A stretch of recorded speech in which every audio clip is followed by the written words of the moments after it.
This is Malcom Gilvar, and I want to welcome you to another edition of Trade Show Quick Tips.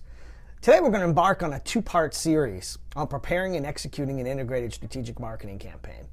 For those of you who aren't familiar with the term, an integrated strategic marketing campaign utilizes multiple touch points in order to drive targeted traffic to your exhibit at a trade show. All right, so the first thing we're going to talk about is preparing for the campaign.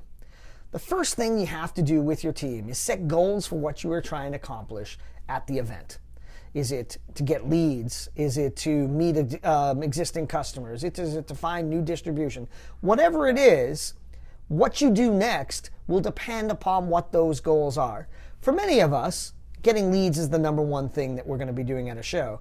But what you have to ask yourselves is, how many leads do we need? How many leads do we need for this to be a successful event?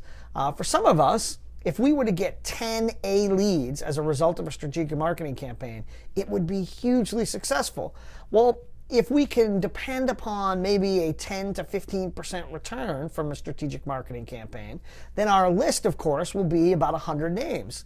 If we need 200 leads, then obviously our list needs to be much larger. So you have to be thinking about that. Also, you have to think about how many leads can you actually handle.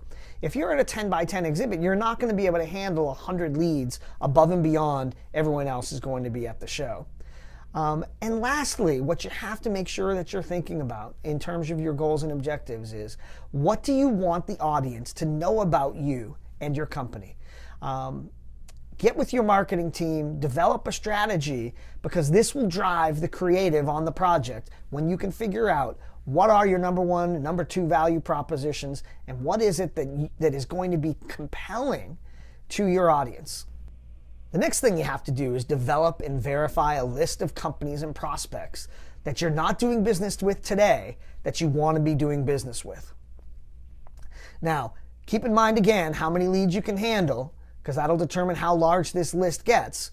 But here's the most important thing, and I have seen many a really strong creative campaign fall flat on its face because the list is not current and accurate.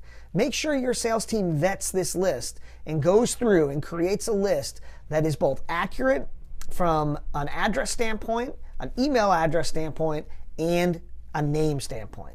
The last thing you need to do in preparing for your strategic marketing campaign is to get together with a group of creative folks, whether it be your ad agency, your marketing firm, your exhibit company, whoever it may be. You need to bring this group together to develop a strong creative concept that reinforces the goals we talked about earlier and gives your prospects a compelling reason to come visit your exhibit. Thanks, everybody, and be looking for part 2 of this quick tip series on how to execute a strategic marketing campaign.